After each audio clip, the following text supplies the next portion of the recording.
बिल्वाष्टकं त्रिदलं त्रिगुणाकारं त्रिनेत्रं च त्रयायुधं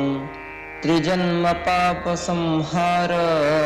बिल्वपत्रं शिवार्पणम् त्रिशाखैर्बिल्वपत्रैश्च यच्छिद्रैकोमलैः शुभैः शिवपूजां करिष्यामि बिल्वपत्रं शिवार्पणम् अखण्डबिल्वपत्रेण पूजिते नन्दिकेश्वर शुध्यन्ति सर्वपापेभ्यो बिल्वपत्रं शिवार्पणम् शालग्रामशिलामेकां विप्राणां जातु अर्पयेत् सोमयज्ञमहापुण्यं बिल्वपत्रं शिवार्पणम्